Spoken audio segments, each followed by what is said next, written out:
మరి బంగ్లాదేశ్లో ఎలక్షన్ ఫలితాలు వచ్చిన తర్వాత మహమ్మద్ యూనస్ ఉంటాడా పోతాడా? సార్ పోతాడంటే నా ఉద్దేశంలో పైకి పోతాను కాదు సార్. ఆయన విదేశాలు ఎక్కడికైనా పాటికి ఏర్పాట్లు చేసుకునే ఉంటాడు. ఎందుకంటే ఇతన్ని ఏర్పాటు చేసిన శక్తులు ఉన్నాయి కదా, ఆ శక్తులు ముందే జాగ్రత్త పడతాయి. ఒకవేళ నీ కనుక అక్కడ అనుకూలమైన పరిస్థితులు లేకపోతే మా ఎంబసీ ఆఫీస్కి వచ్చేసాయి, అక్కడ నీకు ప్రొటెక్షన్తో మా దేశానికి రప్పిస్తామని. ఇది సాధారణంగా ఈ దేశాలు చేసే ఒక మాయాజాలం.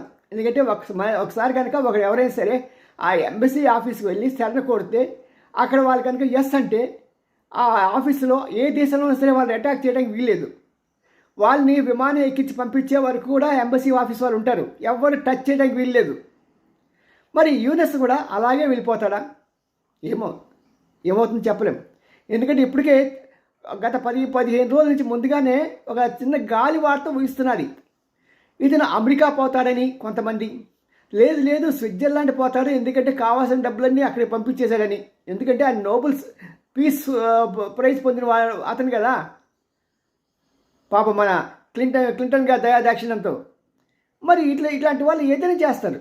ఓ దేశాన్ని నాశనం చేస్తారు, ఒక దేశానికి అనేకమైన శక్తులను ఏర్పాటు చేస్తారు, అన్నం పెట్టి చేతిని నరికేస్తారు. ఇలాగ రకరకాల చేయని దుర్మార్గం అంటే ఏది లేదు యూనస్. నిజంగా అతను చెప్పుకోవాలంటే ఒక నాశనపుత్రుడు, నాశనానికి పుట్టిన మనిషిలాగా అనిపిస్తాడు అతను. మరి అలాంటి యూనస్కి ఎంతకాలం ఉంటాడు అక్కడ? ఒకవేళ ఉన్నా అది ప్రాణానికి ముప్పే కదా. ఎందుకంటే అక్కడ చాలామంది రాజకీయ నాయకులని మర్డర్లు చేయటమే చూసాం. బెనిజర్ మనకి చూస్తే అక్కడ అంతకుముందు ముజిబుర్ రహమాన్, ఆ తర్వాత జియా, అలాగా ఎవరిని చూసినా సరే చాలామంది పాకిస్తాన్లో కానీ లేకుంటే బంగ్లాదేశ్లో కానీ అక్కడ సాధారణ మరణాలు ఉండవు, కాల్చివేతులు ఇలాంటి దారుణాలు ఉంటాయి. కానీ మన దేశం పరిస్థితి చూసారా, రాజకీయాలలో హత్యలు ఉండవు కానీ ఆత్మహత్యలు ఉంటాయి అంటాడు. మనకి వాళ్ళకి తెలిసింది. ఎందుకంటే ఎవడో బయట వాడు వచ్చి చంపడు, కానీ వాళ్ళు చేసిన తప్పుల వల్లనే వాళ్ళ మటుకు వాళ్ళ రాజకీయ జీవితాన్ని అంతం చేసుకుంటారు అని మన ఉన్న నానుడి.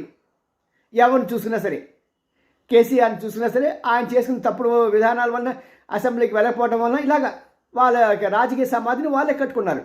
ఇప్పుడు యూనస్ తన చర్యల వల్ల తన సమాధిని తను కట్టుకున్నాడు. ప్రత్యేకంగా భారత్తో విరోధం పెట్టుకొని కొరియుతో తల కొక్కున్నాడు. మరి చూద్దాం రాబోయే రోజుల్లో ఏమవుతుందో. యూనస్ ఇక్కడ ఉంటాడా ఎక్కడ ఉంటాడో అది వచ్చే 4-5 రోజుల్లో, మహా అంటే 10 రోజుల లోపల మళ్ళీ మీకు తెలియజేస్తాం. సీఎంఈఎన్ Ramji senior journalist, Gudigadda TV like చేయండి, షేర్ చేయండి, సబ్స్క్రైబ్ చేయడం మాత్రం మర్చిపోకండి. మీరు ఒక లైక్ చేశారనుకోండి, ఈ వీడియో చాలామంది